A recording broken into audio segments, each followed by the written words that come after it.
Pastor Josué, é uma honra para mim poder atendê-lo. Pastor Júnior, obrigado por compartilhar conosco a palavra e a sua vida, seu ministério. Irmãos amados, quando cheguei no aeroporto, se por brincadeira ou não, o pastor querido que me acolheu disse: prega sobre Paulo, por favor. Eu disse: tá bom, se o Josué deixar. Como ele deixou, então eu vou partilhar com vocês sobre esse assunto. Abra sua Bíblia, por favor, na segunda carta de Paulo a Timóteo, no capítulo 4, a partir do verso 6, até o verso 18. Antes da leitura do texto, é da mais alta importância entender que Paulo está escrevendo esta última carta, já no corredor da morte, aguardando o dia da sua execução.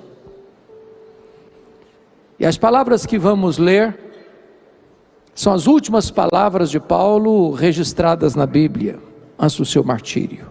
Daí a importância dessas palavras, a emoção que transborda dessas palavras. A igreja está sendo massacrada. Timóteo é jovem, tímido, doente. Está até com vergonha de Paulo. Quando ele escreve para Timóteo dizendo: Timóteo, quanto a mim, eu já estou sendo oferecido por libação, e o tempo da minha partida é chegado. Combati o bom combate, completei a carreira, guardei a fé. Já agora a coroa da justiça me está guardada, a qual o Senhor reto juiz me dará naquele dia, e não apenas a mim, mas a todos quantos amam a sua vinda. Procura vir ter comigo depressa, porque Demas, tendo amado o presente século, me abandonou e se foi para Tessalônica. Crescente foi para Galácia, Tito para Dalmácia. Somente Lucas está comigo. Toma contigo Marcos e traze-o, pois me é útil para o ministério. Quanto a Tíquico, mandei-o até Éfeso. Quando vieres, traz a capa que deixei em Troade na casa de Carpo, bem como os livros, especialmente os pergaminhos. Alexandre, o latoeiro, causou-me muitos males. O Senhor lhe dará a paga segundo as suas obras. Tu guarda-te também dele, porque resistiu fortemente às nossas palavras. Na minha primeira defesa, ninguém foi a meu favor, antes todos me abandonaram. Que isso não seja posto em conta. Mas o Senhor me assistiu e me revestiu de forças, para que por meu intermédio a pregação fosse plenamente cumprida e todos os gentios ouvissem. E fui libertado da boca do leão. O Senhor me livrará também de toda obra maligna e me levará salvo para o seu reino celestial. A Ele glória pelos séculos dos séculos. Amém. Eu quero pedir permissão a vocês para só voltar nesse texto, já no final então da minha fala, porque gostaria de apresentar a vocês nesta noite o apóstolo Paulo.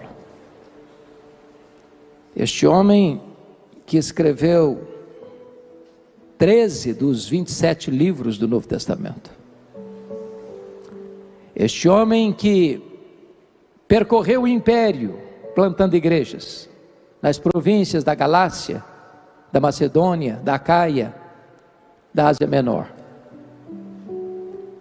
Este homem que morreu pobre, cheio de cicatrizes, acusado abandonado numa masmorra, degolado, mas que é mais influente na história do que todos os Césares de Roma juntos. Quem é este homem? Que poderíamos chamá-lo de o maior pastor do cristianismo, maior teólogo, maior missionário, maior plantador de igrejas da história do cristianismo. Quem é este homem? Eu gostaria de apresentar este homem a vocês nesta noite.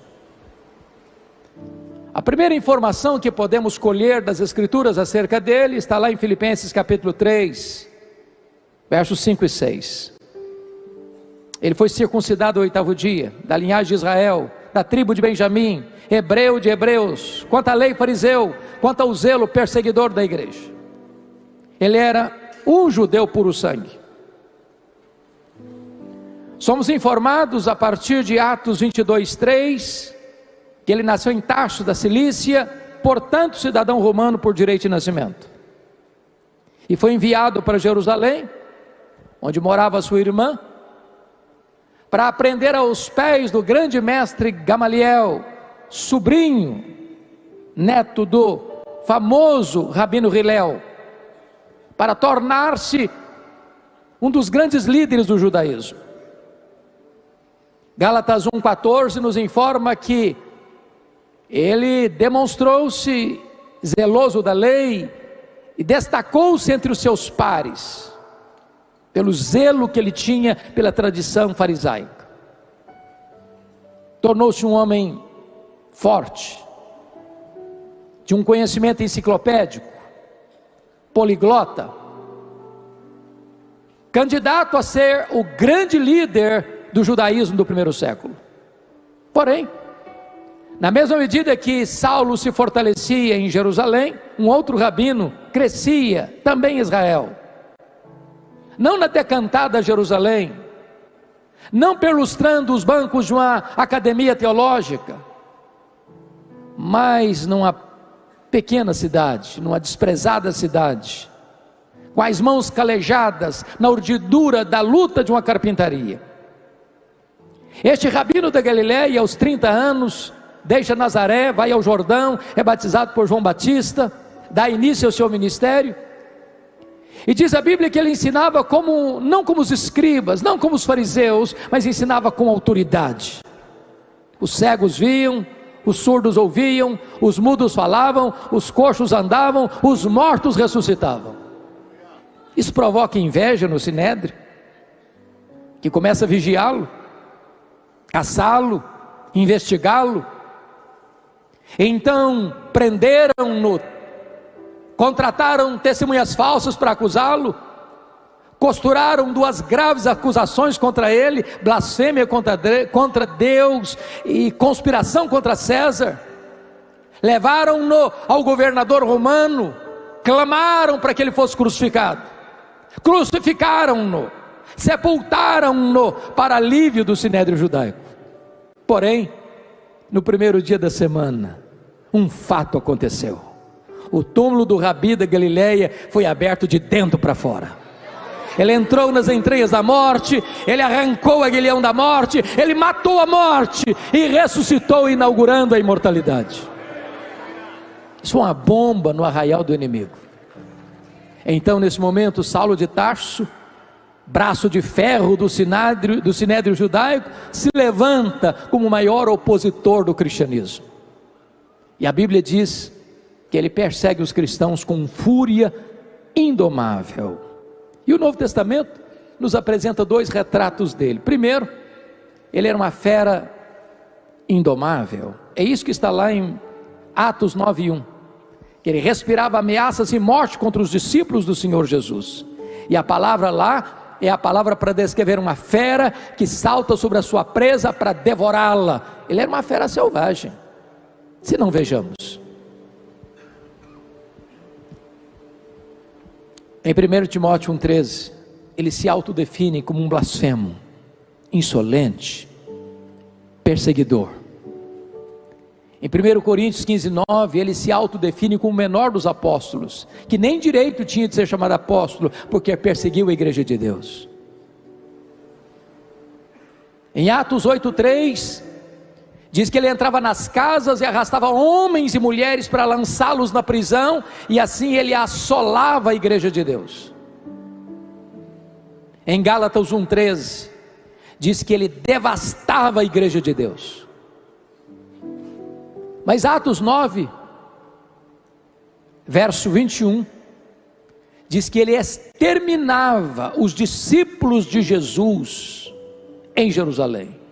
E exterminar não é prender, exterminar não é bater, exterminar é matar. Ele era um assassino, ele era um monstro, ele era uma fera selvagem. Isso fica mais claro quando lemos Atos 22:4, quando diz que ele perseguiu a religião do caminho até a morte. Ele não só perseguiu os cristãos, ele perseguia a religião dos cristãos, o caminho. Mas Atos 26, versículo 9, diz que ele entendia que devia fazer muitas coisas contra o nome de Jesus. Ele não só perseguia os cristãos, ele não só perseguia a religião dos cristãos, ele perseguiu Deus dos cristãos, ele perseguia Jesus. Atos 26:10 nos diz que ele lançou muitos dos santos em prisões, e dava o seu voto quando os matavam. Ele não mandou matar apenas Estevão, ele mandou matar muitos santos em Jerusalém. Ele era um monstro, ele era um serial killer, diríamos hoje. Ele era uma fera selvagem. Atos 26:11 diz que por todas as sinagogas ele chegava e forçava os crentes a blasfemar, e até por cidades estranhas ele os perseguia. Em outras palavras, ele não perseguia os crentes apenas fisicamente, ele perseguia também psicologicamente. Ele chegava na sinagoga e dizia: ou você nega Jesus ou eu te prendo, ou você nega Jesus ou eu te bato, ou você nega Jesus ou eu te mato. Ele era uma fera selvagem. Mas o Novo Testamento nos apresenta Saulo de uma outra maneira. Ele era um touro indomável. Está lá em Atos 26:14, quando o próprio Senhor aparece para ele e diz: Saulo, Saulo, por que me persegues? Dura coisa te é recalcitrares contra os aguilhões. Eu fui criado numa região rural, e eu vi muito boi sendo amansado para o trabalho doméstico, e o principal instrumento para amansar um boi bravo é o aguilhão. Às vezes imaginamos que o Espírito Santo só começou a trabalhar em Saulo lá no caminho de Damasco. Isso não é uma verdade.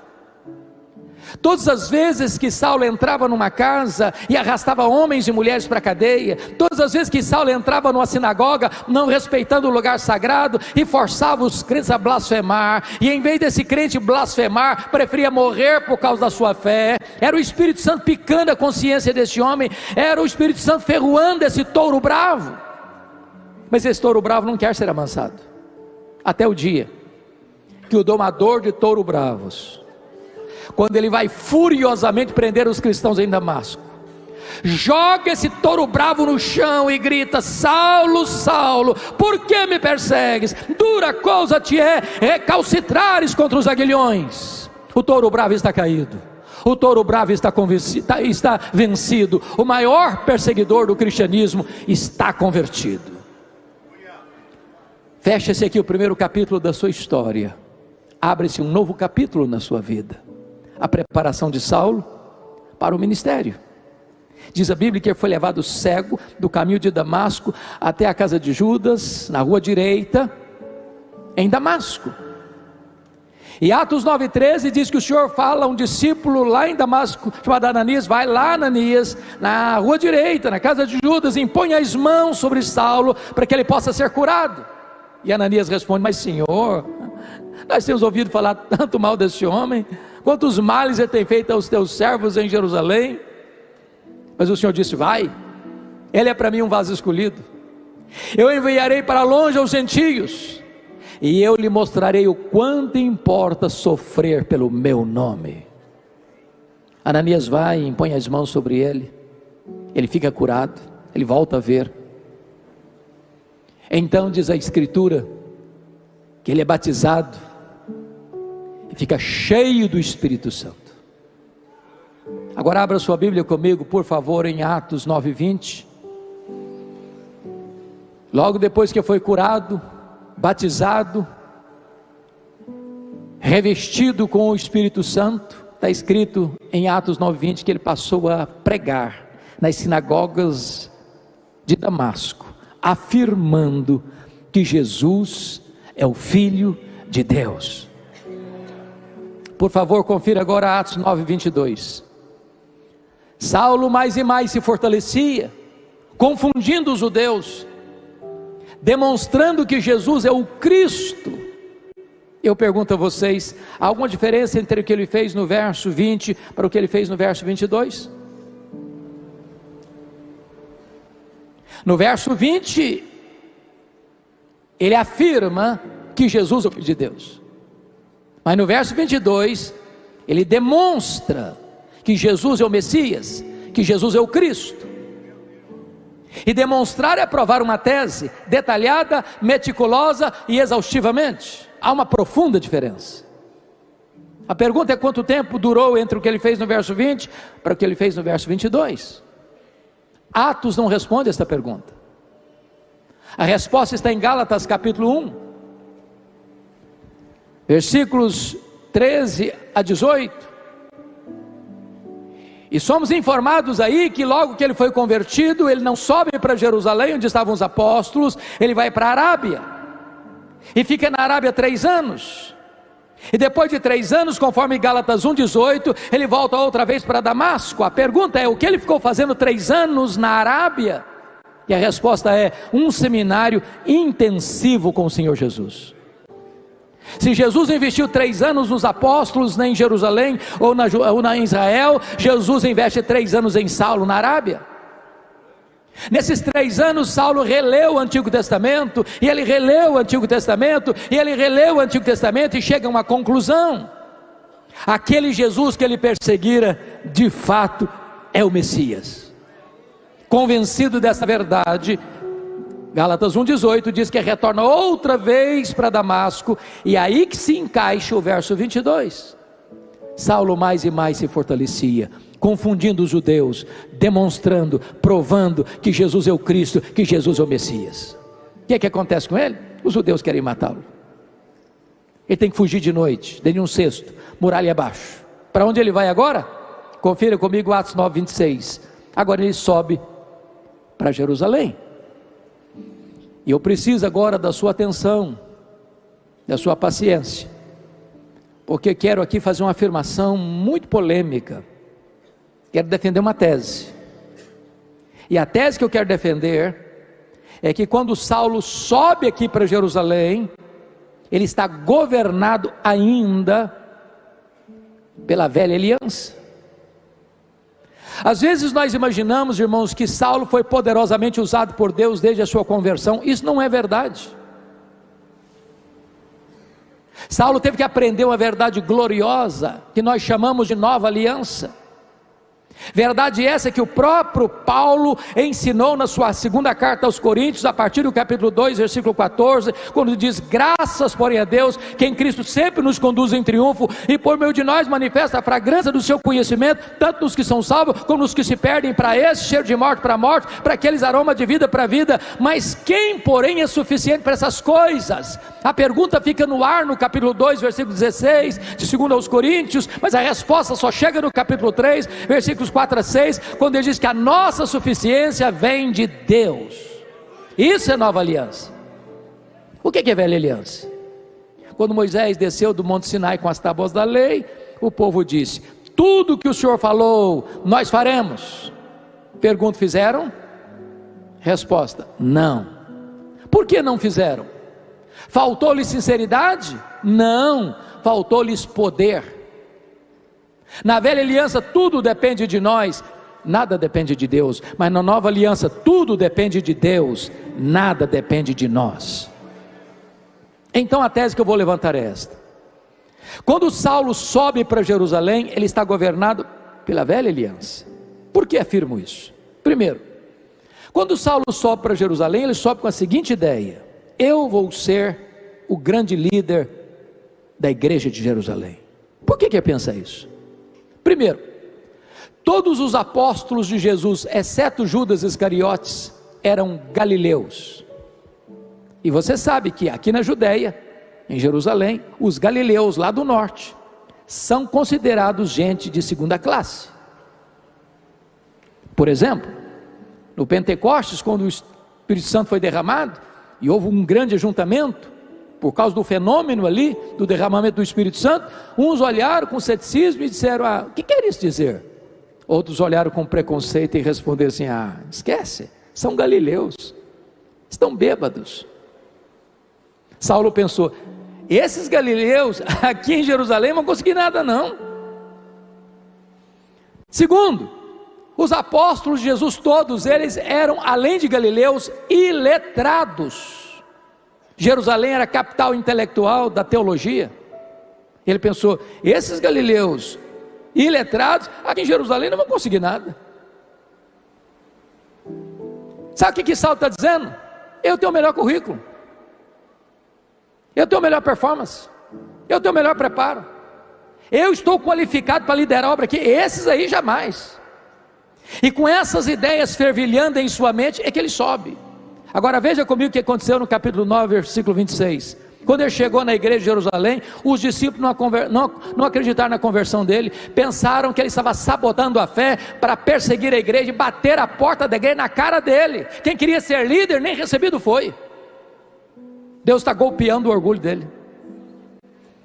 Aí entra na história, versículo 27, o Barnabé, que o acolhe, que o recebe, que o introduz aos apóstolos. Os apóstolos então o acolhem, e agora ele tem liberdade na igreja, ele entra, ele sai, ele discute com os helenistas, e os helenistas tomam a decisão: nós vamos matar Paulo. Está no capítulo 9, versículo 30, que os discípulos, os membros da igreja se reuniram e disseram: Paulo, não dá para ser nosso pastor, não dá para você ser nosso pastor não, você tem que ir embora. Agora preste atenção no que eu vou lhes dizer. Estou falando para um grupo de pastores. Não é fácil para um pastor estar convencido que deve ficar numa igreja, e os membros da igreja estão convencidos que o pastor deve ir embora da igreja. Isso é um grande dilema. Sabe o que aconteceu com Paulo, com Saulo? Ele não foi embora. Ele não foi embora. Mas está escrito em Atos 22, 17, que não apenas os membros da igreja queriam que ele fosse embora, não. Deus apareceu para ele e disse: vai embora de Jerusalém, porque eles não vão te ouvir. Meus irmãos, ser mandado embora de uma igreja pelos membros da igreja é uma coisa, ser mandado embora da igreja pela liderança da igreja é uma coisa, mas ser mandado embora da igreja pelo próprio Deus, parece que não tem mais alternativa. Sabe o que aconteceu com Saulo? Ele não foi embora. Atos 22, 18 diz que ele discutiu com Deus, que ele arrazoou com Deus. Deus, Senhor, mas eu persegui a igreja do Senhor aqui. Quando se matou Estevão, tua testemunha estava presente, até consentia nisso. Sabe o que ele está dizendo para Deus? O senhor pensa melhor, Senhor, o senhor não pode cometer esse erro estratégico não. Se o senhor me tirar daqui, essa igreja não vai para frente não. Eu sou insubstituível. Sabe o que aconteceu? Deus não mudou, foi Saulo quem teve que mudar e mudar-se. Deus disse: vai, eles não vão te ouvir. Sabe o que aconteceu com ele? Ele não foi. Volta a Atos 9:30. Diz lá que os discípulos se reuniram e o levaram a Cesareia.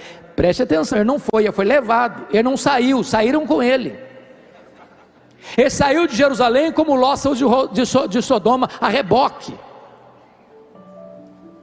Mas para esse cara que se achava insubstituível, está escrito lá, que eles levaram até Cesareia, e de lá mandaram-no para onde mesmo? Para Tarso. Onde era Tarso? A cidade que ele nasceu. Sabe o que Deus está dizendo para esse cara que se acha insubstituível?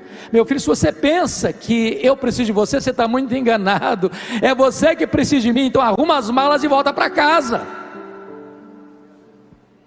E sabe o quanto tempo ele ficou no molho, no anonimato, longe dos holofotes? Mais de 10 anos. Para quem queria ser líder, fica 10 anos no molho. Mas o pior não tinha acontecido não. O pior está em Atos 9:31. Diz que no dia que Saulo foi embora da igreja de Jerusalém, a igreja passou a ter paz e passou a crescer. Você quer coisa pior para um pastor que é isso? No dia que o cara vai embora da igreja, todos os problemas da igreja se resolvem e a igreja explode em crescimento. É que Deus estava trabalhando em Saulo antes de trabalhar através de Saulo. Deus está mais interessado em quem você é do que no que você faz. Primeiro você entende que tudo depende de Deus, então Deus começa a usar a sua vida. Diz a Escritura que acontece um avivamento lá em Antioquia da Síria, a terceira maior cidade do mundo. Barnabé chega lá, vê a obra de Deus e a graça de Deus prosperando, se alegra com isso, lembrou-se do Saulo e foi lá em Tarso buscá-lo. Durante um ano, eles ensinaram a palavra de Deus, multidões se convertendo. Quando o Espírito Santo disse à igreja que orava e jejuava: separai-me agora a Barnabé e a Saulo para a obra que os tenho chamado. Preste atenção a quem o Espírito Santo mandou separar. Não foi Saulo e Barnabé, foi Barnabé e Saulo. Você já foi reserva alguma vez? Já ficou na sombra de algum líder? Ele não era o líder, ele era o liderado. Deus estava trabalhando nele, para depois Deus trabalhar através dele. Ele tinha que aprender isso. Tudo depende de Deus, nada depende de mim. Até que chegar em Pafos, o procônsul Sérgio Paulo está interessado no evangelho, mas tem um mágico a tiracolo que está tentando impedir o procônsul de se converter. Se o procônsul se converte, ele perde o emprego. Diz a Escritura que então Paulo, cheio do Espírito Santo, se dirige ao mágico assim: ó servo do diabo, até quando perverterás os retos caminhos de Deus? Pois ficarás cego. O mágico fica cego, os olhos espirituais do procônsul se abrem e ele é convertido a Cristo. E a partir daí, Paulo deixa de usar o seu nome judaico, Saulo, para usar o seu nome romano, Paulo. E a partir daí vai se tornar o maior líder do cristianismo. Porque agora ele entendeu uma coisa: tudo depende de Deus, nada depende de mim. Diz a Escritura, em Atos 13:3, que eles estão em Perge da Panfilha, quando o jovem Marcos, primo de Barnabé, abandona os dois missionários e volta para Jerusalém. A Bíblia não diz por quê. Há três possibilidades. Primeira, o Marcos pensou que missões fosse turismo, era muito jovem, se enganou, não era, se decepcionou. Segundo, quando eles saíram de Antioquia, o líder da caravana era o primo dele, o Barnabé. Mas no meio do caminho, o comando muda para a mão do Paulo, ele diz: não, sob a liderança desse eu não vou não. Terceira possibilidade, Gálatas 4 diz que Paulo pregou o evangelho pela primeira vez na Galácia por causa de uma enfermidade física. Que enfermidade física era essa? Talvez a mesma mencionada em 2 Coríntios 12:7, um espinho na carne, mensageiro de Satanás, para lhes bofetear, a fim de que ele não se ensoberbecesse. Então qual era a origem do espinho na carne de Paulo? Deus ou o diabo? E a resposta óbvia é: claro que o espinho na carne de Paulo veio de Deus. Por que você sabe?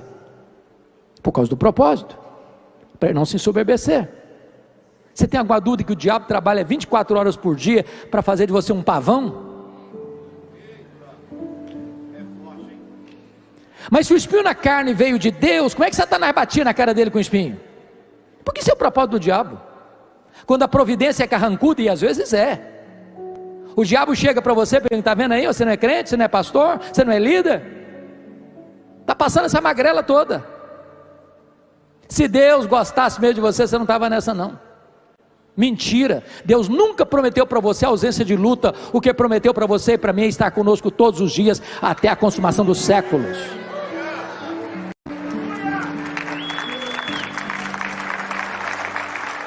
Diz a Escritura então, é provável que o Marcos deve ter pensado assim: eu estou muito novo para ficar doente, porque perto da Panfilha era uma região alagadiça, pantanosa, com forte incidência de malária. Provavelmente Paulo pega uma malária aqui, e afetava inclusive a visão, porque quando ele chega lá, os crentes da Galácia, se possível, arrancariam os próprios olhos para dá-los a Paulo. Ele deve ter pensado: eu estou muito novo para ficar doente, vou embora, vou ficar aqui não.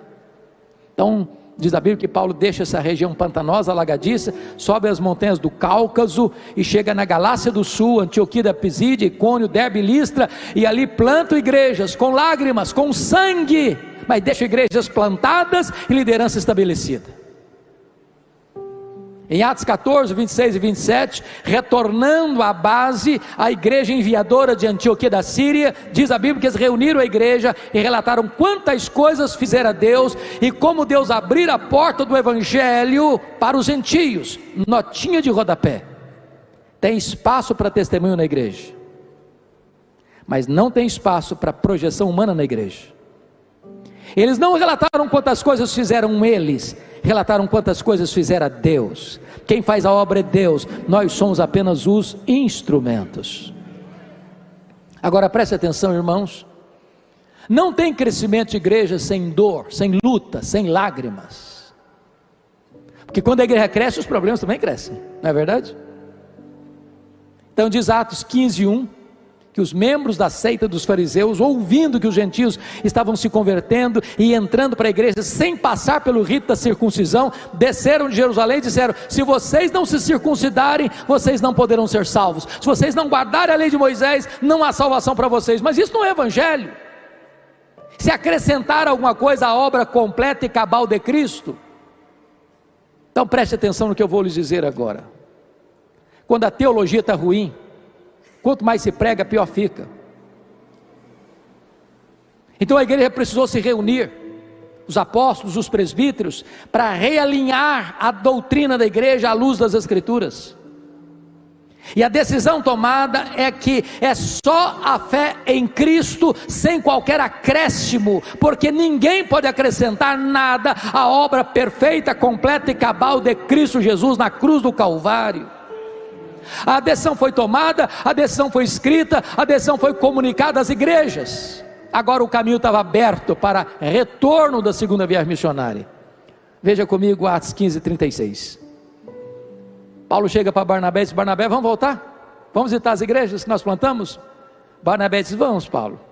Só um detalhe: eu estou querendo levar o Marcos conosco, o meu primo.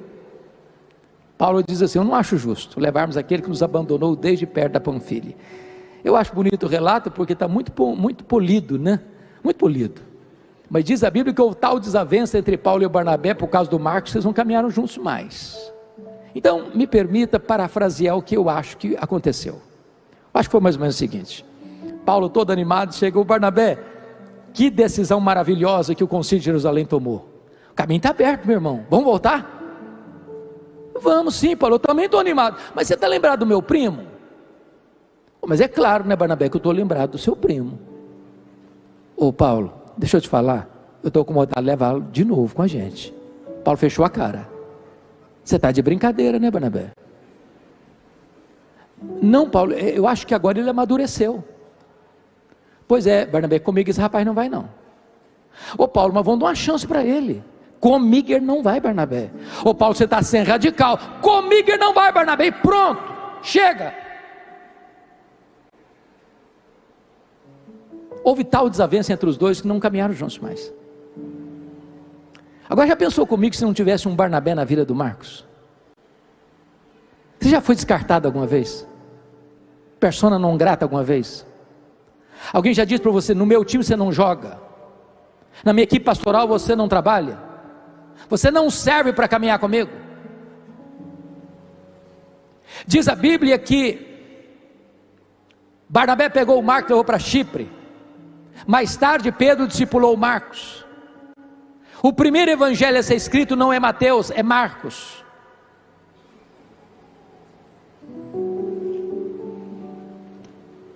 Mas me permita dizer isso: os pastores não deveriam brigar não, viu gente? Mas às vezes brigam, às vezes se dividem. Mas mesmo quando os pastores brigam e se dividem, o plano de Deus não pode ser frustrado, porque agora em vez de uma caravana tem duas.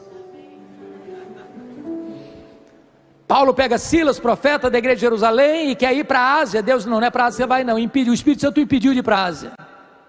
Ele escuta a voz de um varão macedônio: passa Macedônia, ajuda-nos.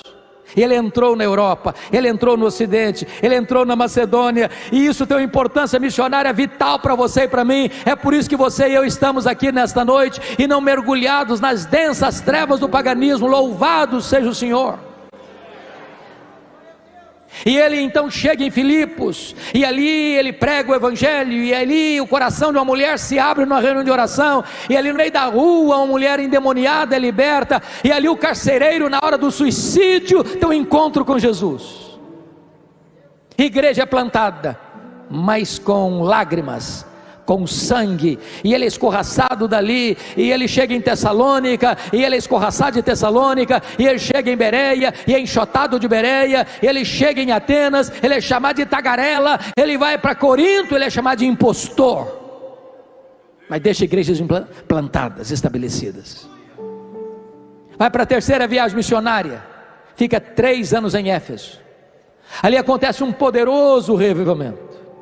Irmãos, eu confesso que toda vez que eu leio Atos 19 e 20, meu coração pula, salta no meu peito, porque para mim não tem explicação do milagre que aconteceu ali. Uma cidade de mais de 300 mil habitantes na época, uma das maiores metrópoles do mundo. Chega um pastor sem rádio, sem televisão, sem jornal, sem Bíblia impressa, sem zap, sem nada do que nós temos hoje, e esse camarada implementa de tal maneira o evangelho ali, planta as raízes do evangelho ali de tal forma, que diz a Bíblia que a idolatria da cidade, que hospedava uma das 7 maravilhas do mundo antigo, o templo de Diana, recua, a feitiçaria recua, porque os mágicos se convertem, queimam seus rios em praça pública, e a palavra de Deus prevaleceu na cidade.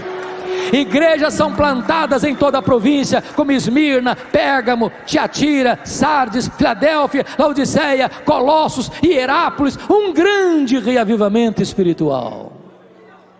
Agora Paulo está voltando para Jerusalém, porque antes dele sair para a obra missionária, os colunas da igreja de Jerusalém, Gálatas 2:10, disseram para ele assim: você pode ir, Paulo, para os gentios, mas por favor, não se esqueça dos pobres. Pastor Júnior, eu fiquei muito comovido e edificado pelo seu testemunho, porque tem muita gente hoje que tem os extremos.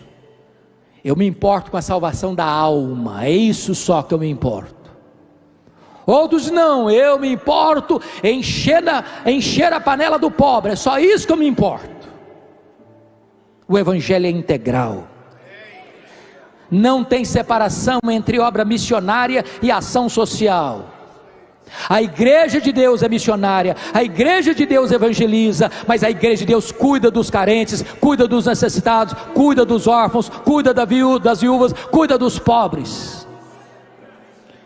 E diz a escritura que no governo de Cláudio, ano 41 a 54, houve uma grande fome no mundo, os judeus foram expulsos de Roma, diz a escritura em Atos 18:2, e voltam para a Judeia, sem terras, sem casas, sem plantações, sem renda. O que Paulo faz? Faz um grande levantamento de ofertas para os pobres, nas igrejas gentílicas da Galácia, da Macedônia, da Acaia, da Ásia Menor. Quando ele está voltando para Jerusalém, levando esta oferta, ele para em Mileto para conversar com os presbíteros de Éfeso e diz assim para eles: olha, meus irmãos, o Espírito Santo está me mostrando que eu vou enfrentar pela frente são cadeias e tribulações, mas em nada eu considero a vida preciosa para mim mesmo, contanto que eu complete a minha carreira e o ministério que eu recebi do Senhor Jesus para testemunhar o evangelho da graça de Deus. Quando ele chega e desembarca em Cesareia Marítima, o profeta Ágabo desce de Jerusalém, prende-o com o cinto e diz: é isso que vai acontecer com você em Jerusalém. Os crentes tentaram demover ele: não, Paulo, não vai não, você vai ser preso lá. Está dizendo: o que vocês estão pensando? Eu estou pronto não só a ser preso, eu estou pronto a morrer por Jesus em Jerusalém. E ele foi, entregou as ofertas e foi preso mesmo. Os judeus querem matá-lo. 40 judeus entram em voto de anátema, e nós não vamos comer, nós não vamos beber enquanto não matarmos Paulo. A notícia vaza, chega em Paulo, e naquela mesma noite Paulo é trasladado de Jerusalém para Cesareia Marítima, onde estava o quartel-general de Roma em Israel. E Paulo fica 2 anos sendo acusado pelos judeus, sob a égide dos governadores Félix e Festo. Na mudança de governo, de Félix para Festo, o Sinédrio tenta corromper o governador e diz: seu governador, esse prisioneiro que está aí, o Paulo, está no fórum errado. O fórum legítimo não é Cesareia. O problema desse camarada aí é religioso. O fórum legítimo que tem que ser julgado não é lá não é comarca de Cesareia, não é comarca de Jerusalém. Manda esse prisioneiro para cá, nós é que somos o fórum competente para julgá-lo. Queriam matá-lo na estrada, havia uma trama. Paulo percebeu isso. O governador vai pronto a entregá-lo de bandeja, e diz: eu sou cidadão romano, quero ser julgado diante de César. O governador diz para César: você quer ir? Para César você irá. Mas Deus já havia dito para ele, lá em Atos 23, versículo 11: coragem, Paulo, assim como você deu testemunho em Jerusalém, eu quero que você dê testemunho em Roma. Deus o queria em Roma, Paulo queria ir para Roma. Quando ele parte para Roma, ele enfrenta um naufrágio. Você pode entender isso?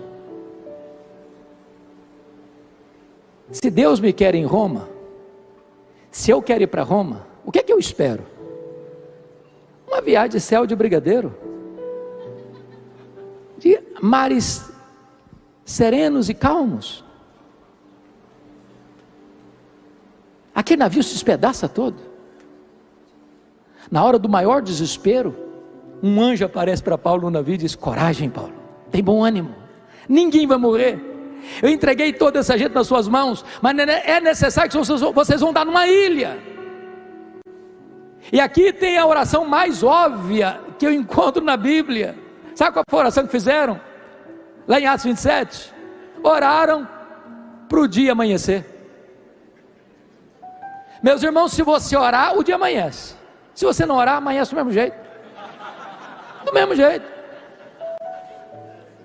Mas tem hora que a noite é tão escura, que você diz: meu Deus, ou a luz chega, ou eu pereço. Quando amanheceu o dia, amanheceu a solução, porque eles avistaram terra, era a ilha de Malta, e diz a Bíblia que os malteses as aguardava com a grande fogueira, porque estava chovendo, fazendo frio. E diz a Bíblia que o único que quis manter a fogueira acesa foi Paulo. Foi catar uns gravetos, tinha 276 pessoas no navio, e ele foi jogar um punhado de graveto na fogueira, e brota do fogo uma víbora e prende na mão do Paulo. Aquela cobra tinha 276 outras opções para morder, foi morder logo na mão do Paulo. Os malteses gritaram logo: é um assassino, tem se livrado do mar, a justiça não deixa viver, vai cair, vai inchar, vai morrer. Não caiu, não inchou, não morreu, mudar de opinião, é um Deus. Não, agora não é nem um assassino, nem um Deus, é o servo do Deus vivo. Na verdade não foi a tempestade que levou Paulo para Malta, não, foi a mão da providência de Deus. O pai do prefeito estava doente, Paulo orou por ele, ele foi curado. Os demais enfermos vieram, e ele orou por eles, eles foram curados. E diz a Bíblia que depois dos 3 longos meses de inverno, os malteses mandaram Paulo para Roma, com todas as suas necessidades supridas. Mas ele chegou em Roma, não como sonhara chegar, como missionário, para ser enviado pela igreja para a Espanha. Chegou preso, chegou algemado, mas ele escreve em Filipenses 1,12 assim: meus irmãos, eu quero que vocês saibam que as coisas que me aconteceram têm antes contribuído para o progresso do Evangelho. Dá vontade de encostar bem pertinho de Paulo e perguntar: ô Paulo, que coisas aconteceram com você?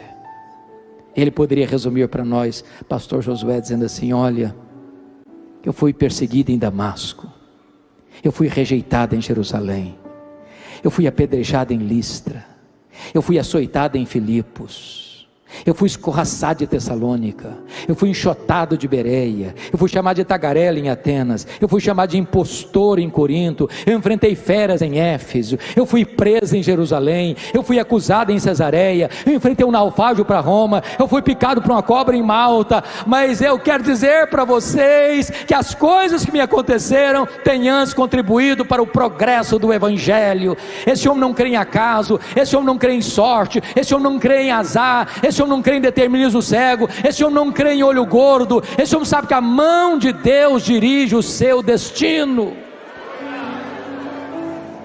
Porque ele estava preso em Roma, diz ele que 3 coisas aconteceram, está lá em Filipenses 1. Primeiro, as igrejas foram mais encorajadas a pregar. Quando a igreja viu Paulo preso, trabalhando, eles se mexeram. Ray Stedman, de saudosa memória, disse que um dos melhores métodos para levar a igreja ao crescimento, e eu não gosto desse método, é botar os pastores na cadeia. Se os pastores forem presos, a igreja vai se mexer. Segunda coisa, ele diz: pelo fato de ele estar preso, toda a guarda pretoriana tomou conhecimento das suas cadeias em Cristo. O que era a guarda pretoriana? Era a guarda de elite do imperador. Eram 16.000 soldados de escol, de alta patente. Se Paulo estivesse solto, ele jamais teria alcançado a elite militar de Roma. Mas porque era prisioneiro de César, todo dia em 3 turnos tinha um soldado da guarda pretoriana algemado com ele. E o que Paulo fez? Evangelho neles. O cara não podia nem fugir porque estava preso com ele, prisioneiro, algemado com ele.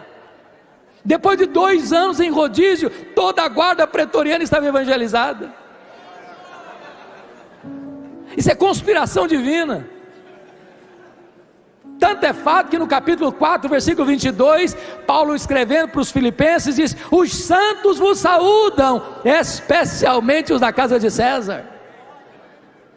Porque Paulo estava preso, não podendo visitar as igrejas. O que ele faz? Começa a escrever cartas, as cartas da primeira prisão: Efésios, Filipenses, Colossenses, Filemon. Se Paulo estivesse solto, talvez nós não teríamos essas joias na nossa Bíblia. Meu irmão, quando você pensa que a coisa está sem rumo ou de ponta cabeça, Deus está escrevendo o capítulo mais importante da sua história. Bendito seja Deus. Mas, meus amados irmãos, chega o dia 17 de julho do ano 64, porque desta prisão Paulo orou para sair e saiu. Não saiu para se aposentar, nem para vestir um pijama, nem para deitar numa cadeira de balanço. Escreva o que eu vou e anote o que eu vou lhe dizer agora. Não tem aposentadoria no reino de Deus. Não tem aposentadoria no reino de Deus. Enquanto você tiver um fiapo de vida e fôlego nos seus pulmões, você está convocado a fazer a obra de Deus. Paulo saiu da primeira prisão dos anos 61, 62 para fazer a 4ª viagem missionária. Deixou Timóteo em Éfeso, deixou Tito em Creta, passou por Nicópolis, certamente foi à Espanha, como era seu propósito. Mas no dia 17 de julho, uma tragédia acontece. Do ano 64, a cidade de Roma, maior cidade do mundo, com mais de 1 milhão de habitantes, foi criminosamente incendiada. 7 noites, 6 dias de incêndio, de 17 de julho a 24 de julho. Quando o incêndio acabou, 70% da cidade destruída. Dos 14 bairros, 10 deles destruídos. Os 4 bairros restantes, densamente povoados por judeus e cristãos, dão a Nero um álibi para botar a culpa do incêndio de Roma nos cristãos, e começa um massacre aos cristãos. Faltou madeira para fazer cruz, tamanha quantidade de crentes crucificados. Quando não tinha mais madeira, os crentes eram cobertos de piche, amarrados nos postes e queimados vivos para iluminar as noites de Roma. A essas alturas, Paulo era o maior líder do cristianismo no Ocidente. Ele começa a ser procurado, caçado, até que bota a mão nele. Talvez em Troade, na casa de Carpo. Não deu para pegar os livros, nem sua capa, nem seus pergaminhos. E agora ele é jogado na masmorra Mamertina, um lugar sujo, imundo, sombrio, frio, insalubre, de onde as pessoas saíam leprosas ou para o martírio. É desta masmorra que ele escreve a última carta, sua segunda carta a Timóteo. Abra sua Bíblia no texto inicial, porque eu quero terminar trazendo alguns insights. Como é que esse homem se sente? Maior pastor, maior teólogo, maior missionário, maior plantador de igrejas da história do cristianismo. Está pobre, velho, cheio de cicatrizes. Ele está preso agora não como um apóstolo. Capítulo 2, versículo 9 diz que ele está preso como um malfeitor, como um bandido, acusado de um crime que ele não praticou. E diz no capítulo 1, versículo 15 dessa carta, que todos os da Ásia o abandonaram. Gente que eram seus filhos na fé. E diz no capítulo 1, versículo 8, que até Timóteo está com vergonha dele. E diz no capítulo 4, versículo 16, que na sua primeira defesa, onde ele tinha oportunidade de apresentar testemunhas da sua inocência, ninguém compareceu lá, todos o abandonaram. Como é que esse homem se sente nesse cenário? Primeira coisa, ele vai fazer uma avaliação do seu presente, do seu passado. No versículo 7 diz: Timóteo, eu combati o bom combate, eu completei a carreira, eu guardei a fé, Timóteo. Não foi amenidade, foi combate mesmo. Eu não larguei a obra no meio do caminho, não, eu completei minha carreira. Eu não negociei princípios e valores, eu guardei a fé. E vai fazer uma avaliação do seu presente no versículo 6. Ô Timóteo, Roma vai me matar, mas na verdade eu que vou me entregar, Timóteo. Não vou me entregar para Roma não, Timóteo, vou me entregar para Deus, como oferta de libação ao Senhor. Não vou morrer não, Timóteo, eu vou partir. Essa palavra partida significa tirar o fardo das costas de alguém. Sabe o que é morrer para um crente? É descansar das suas fadigas. Apocalipse 14, 13. Essa palavra significa desatar um bote, atravessar para o outro lado do rio. Sabe o que é morrer para um crente? Fazer a última viagem rumo à pátria celestial. Essa palavra partida significa afrouxar as estacas de uma barraca e mudar para sua casa permanente. Sabe o que é morrer para um crente? É mudar de endereço e ir para a casa do Pai. Paulo não está com medo de morrer, porque sabe em quem tem crido e sabe para onde está indo. Paulo vai fazer uma avaliação do seu futuro no versículo 8, dizendo: ô Timóteo, Nero me considerou culpado, eu vou ser degolado, Timóteo, mas isso não me importa não. O que me importa é que o reto juiz, diante de quem eu e todos vão comparecer, já me justificou. Eu estou quites com a justiça de Deus, eu estou quites com a lei de Deus, já nenhuma condenação pesa sobre mim mais, Timóteo. Então eu estou indo na verdade a receber a coroa da justiça, Timóteo. Mas eu fecho dizendo o seguinte: Paulo não era um super crente, nem um super homem. Ele era um pastor como você e eu, com os mesmos sentimentos. E que eu acho impressionante, Mac, é que ele não tem vergonha de abrir o coração. No final da vida, um pastor experiente, e dizer os dramas que ele está vivendo. Primeiro, o drama da solidão. Versículo 9: procura vir ter comigo depressa. Todo pastor precisa de um amigo, um confidente, alguém para quem abrir o coração. Gente precisa de Deus, mas gente precisa de gente. Segundo, ele vai mostrar para nós o drama do abandono. Demas, amando o presente século, me abandonou. Não é fácil ser abandonado no final da vida por alguém em quem você investiu. Terceiro, ele vai compartilhar conosco o drama da traição. Versículo 14 e 15: Alexandre, o latueiro, causou-me muitos males. Fui traído, puxaram o meu tapete, me apunhalaram pelas costas. Alexandre delatou Paulo, culminando na sua segunda prisão, seu consequente martírio. Quarto, ele está lidando com o drama das privações. 3 privações. Primeiro, privação emocional. Ele está precisando de gente do lado dele. Segundo, privação mental. Ele pede os seus livros e os pergaminhos. Me impressiona isso, porque Paulo está morrendo, ele está no corredor da morte, quer estudar mais. Tem gente que passa a vida inteira sem estudar nada. Mas ele está enfrentando privação física. Preste atenção nisso. O maior pastor do cristianismo, na velhice, na chegada do inverno, não tem sequer uma capa surrada para vestir e cobrir o seu corpo. Às vezes você murmura tendo casa, tendo cama, tendo comida, tendo roupa. O maior pastor do cristianismo não tem uma capa velha para usar, para cobrir seu corpo, na chegada do inverno. Mas pior do que tudo, ele está enfrentando o drama da ingratidão, versículo 16, na minha primeira defesa, ninguém foi a meu favor. Ele esperava que tivesse muita gente, mas esse homem não é criminoso, esse homem não é bandido, esse homem não é malfeitor, esse homem não está por trás do incêndio de Roma, esse homem é portador de boas novas, de boas notícias. Ninguém apareceu, e ele foi condenado à revelia. Por ser cidadão romano, não foi crucificado como Pedro, foi condenado a ser degolado. Mas algo glorioso está no verso 17. A despeito do abandono dos homens, ele diz: mas o Senhor me assistiu e me revestiu de forças,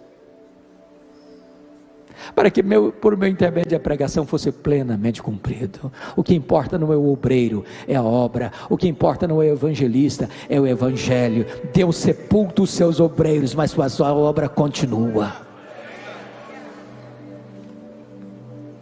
Quis Deus, irmãos, que o desfecho da vida de Paulo não estivesse escrito. Quis Deus.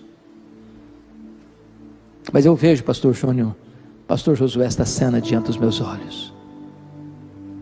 Eu fico imaginando o dia que o carrasco de coração de pedra recebe na sua mesa um pedaço de couro com o nome do prisioneiro que deveria ser executado naquele dia. Eu vejo esse homem se levantando com um pesado molho de chaves na mão, uma tocha de fogo na outra mão, com passadas pesadas e largas por aqueles corredores sombrios daquela masmorra. Eu vejo esse carrasco abrindo aquela porta de ferro e entrando na masmorra escura com a tocha de fogo na mão e gritando: prisioneiro Paulo, prisioneiro Paulo, prisioneiro Paulo. E lá do fundo da masmorra o velho responde: sou eu estou aqui. Ele é acorrentado, ele é arrancado da masmorra, ele é levado ao local da execução. Era o prisioneiro mais importante, acusado do crime mais grave. E o prisioneiro deve ter lhe perguntado: e aí, você quer dizer algumas coisas antes de morrer? Esperando que ele falasse das dores, das mágoas, das injustiças. Eu acho que o velho apóstolo respondeu: eu quero sim dizer algumas coisas antes de morrer. E naquele momento, o veterano apóstolo ergue os olhos aos céus e diz a ele, ao Senhor Jesus: glória pelos séculos dos séculos, amém. Botou a cabeça no cepo, a espada de Roma tosou-lhe a cabeça para um lado, corpo para o outro. Tombou na terra como um mártir, foi recebido no céu como um príncipe. É este homem que desafia o meu e o seu coração nesta noite a vivermos na presença de Deus e para a glória de Deus. É este homem que tem autoridade a dizer para você e para mim: sede meus imitadores, como eu sou de Cristo. Que Deus cure o nosso coração, que Deus reavive o nosso coração, que Deus nos dê paixão restauradora pelo nosso ministério. Eu quero orar com você, quero orar por você nesta noite. Se você tiver a liberdade de se levantar e vir aqui à frente, nós vamos falar com este Deus que está aqui e que é poderoso para fazer algo extraordinário na nossa vida nesta noite. Bendito é o seu nome, Senhor, em nome de Jesus. Esta é uma noite de cura, de perdão, de restauração, de recomeço, de Deus devolver a paixão pelo ministério. Não importa se na fartura, se na pobreza, se na saúde, se na doença, se em liberdade ou se perseguidos, o Senhor há de nos curar e nos restaurar nesta noite. Bendito é o teu nome, Senhor, bendito é o teu nome, porque aprouve a ti que nesta noite, nesta igreja, neste santo lugar, nós nos reuníssemos para sermos desafiados, como já nos desafiaste na primeira palavra que ouvimos, do milagre que tu fazes, transformando uma vida, transformando uma família, transformando uma realidade, transformando um ministério, transformando uma igreja, para transformar uma nação. Agora, Senhor, impactados estamos com a vida do apóstolo Paulo. Ah, Senhor, visita o meu coração nesta noite, restaura-me, Senhor, restaura os meus irmãos, as minhas irmãs nesta noite. Passa o bálsamo do Espírito Santo, cura as feridas, levanta os abatidos, traz ânimo aos desanimados, dá paixão para o ministério, para aqueles que estão, Senhor, pensando em largar o cajado. Reaviva o nosso coração, enche-nos do Espírito Santo, Senhor, para continuarmos a nossa carreira. Jesus, aleluia, amém. Dê um abraço no seu irmão, na sua irmã que está próximo de você, e retorna ao seu lugar, por favor.